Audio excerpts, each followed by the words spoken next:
Hello friends, welcome to my channel and welcome to another important chapter of History of English Literature। अब तक इस series की 2 videos नशर हुई, जिसमें हमने पहली वीडियो में एंग्लो सेक्सन या ओल्ड इंग्लिश लिटरेचर पर बात की और दूसरी में हमने मिडिल इंग्लिश लिटरेचर के पहले हिस्से पर बात की है।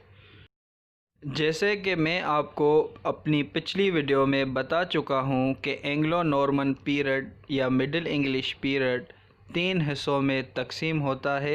एक बिफोर चाउसर, दूसरा एज ऑफ चाउसर और तीसरा एज ऑफ रिवाइवल।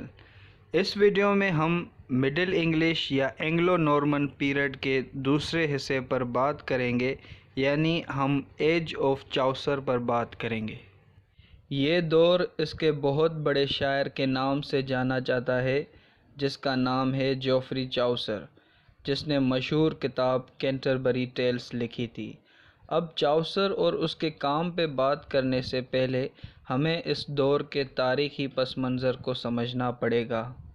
इस दौर के सबसे अहम वाक़ये को हम 100 ईयर्स वॉर कहते हैं। वॉर ऑफ 100 ईयर्स इसको इसलिए कहा जाता है कि इस दौर में एक जंग शुरू हुई थी जो 100 सालों तक बरकरार रही। इस दौरान काफ़ी छोटी छोटी लड़ाइयाँ भी हुई जो भी इन 100 ईयर्स वॉर में शामिल होती है। वॉर ऑफ 100 ईयर्स फ्रांस और इंग्लैंड के दरमियान लगी थी। हमें पता है कि इंग्लैंड को फ्रांस ने बैटल ऑफ हेस्टिंग्स में शिकस्त दी थी। जैसा कि इंग्लैंड अपनी खोई हुई हदूद को फिर से मुनज़्ज़म करके अपने कब्ज़े में रखना चाहता था, नतीजतन इंग्लैंड ने फ्रांस से लड़ना शुरू किया। इस दौर का एक और अहम वाक़या ब्लैक डेथ है, जो कि तारीख़ का तीसरा बड़ा फेमाइन था, जिसमें यूरोप के आधे से ज़्यादा आबादी सिर्फ़ 5 सालों में मौत के साए में चली गई। जैसे आजकल कोरोना वायरस में लोग मर रहे हैं, इसी तरह उस वक्त द ग्रेट ब्लैक फेमाइन या ब्लैक डेथ की वजह से काफ़ी लोग मर गए थे। अब 100 ईयर्स वॉर और ब्लैक डेथ की वजह से वहाँ के किसान बहुत परेशान थे, क्योंकि ब्लैक डेथ में खाने पीने की कमी ने उनको नुकसान दिया और इनकी आमदनी भी रुक गई। दूसरी तरफ वॉर ऑफ 100 ईयर्स में एलीट्स एंड एरिस्टोक्रेट्स ने किसानों पर बहुत भारी टैक्सेस का बोझ डाला। इसके साथ आम लोग और किसानों के पैसों को जंग के फंड में तब्दील किया गया, जिसके बायस किसानों में बढ़ती बेचैनी ने एक बगावत को जन्म दिया, जिसको हम द पीजेंट्स रिवोल्ट कहते हैं। इस रिवोल्ट के पीछे एक अहम शख्स का किरदार था, जिसका नाम मैं चाहता हूँ कि आप ढूंढें और नीचे कमेंट करें ताकि आपकी मेमोरी में फ़्रेश रहे। मुख्तसरन एज ऑफ चाउसर के ये सब अहम तारीख़ी वाक़यात थे, जिनको मैंने अपनी तरफ से छोटी सी वीडियो में वाज़े करने की पूरी कोशिश की है। अब हम इस दौर के सबसे अहम शायर जोफ्री चाउसर पर बात करेंगे। अंग्रेज़ी अदब की तारीख़ में चाउसर का इतना असर है कि पूरा दौर उसके नाम से जाना जाता है। हमें पता है कि 1343 से लेकर 1400 तक के दौर को हम एज ऑफ चाउसर कहते हैं, क्योंकि चाउसर 1343 के करीब पैदा हुआ था। चाउसर वॉर ऑफ 100 ईयर्स में एक सिपाही की हैसियत में लड़ा था और उसने पूरे यूरोप का सफ़र भी किया, जिसके बायस वो मुख्तलिफ़ मकतब फ़िक्र के लोगों से मिला और उन तजुर्बात को इसने एक किताब में समेटा, जिसका नाम है कैंटरबरी टेल्स। क्या चाउसर ने सिर्फ़ कैंटरबरी टेल्स लिखा था? नहीं, इसने इसके अलावा भी बहुत अहम किताबें लिखी, जिनको हम आगे डिस्कस करेंगे। पर उससे पहले एक मूवी का ज़िक्र लाज़म है, जिसका नाम है नाइट्स टेल। अगर आपने ये मूवी नहीं देखी तो आप ज़रूर देखें, क्योंकि ये मूवी चाउसर की ज़िंदगी और कैंटरबरी टेल्स में टेल्स ऑफ नाइट्स पर मुश्तमिल है। अगर आप ये मूवी देखेंगे तो आपको चाउसर की एज का अंदाज़ा हो जाएगा, जो आप कभी नहीं भूलेंगे, और आपको ये भी पता चलेगा कि चाउसर के ट्रेवल्स की वजह से उसको कितने लाजवाब किरदार मिले, जिनको उसने अपनी बुक کینٹربری ٹیلز میں پیش کیا ہے، جس میں مختلف کردار اپنی مختلف کہانیاں بتاتے ہیں۔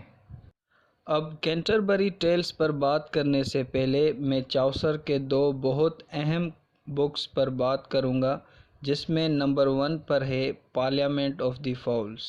فاؤلز برڈز کی معنی میں استعمال ہوا ہے، تو بنیادی طور پر اس کہانی میں برڈز آپس میں بیٹھ کر مختلف موضوعات پر بحث کرتے ہیں۔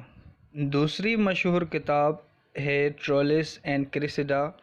ٹرویلس اینڈ کریسیڈا اسٹوری پر پہلے چاؤسر نے لکھا تھا، جو بعد میں شیکسپیئر نے بھی اس پر ایک پلے لکھا۔ یہ بہت انٹرسٹنگ اسٹوری ہے جو آپ کو پڑھنی چاہیے۔ وقت کی کمی کے باعث میں صرف ان کے نام مینشن کر رہا ہوں تاکہ آپ خود ان کو پڑھیں اور سمجھیں۔ آخری اہم کتاب جس کی وجہ سے چاؤسر ورلڈ فیمس ہے وہ ہے کینٹربری ٹیلز۔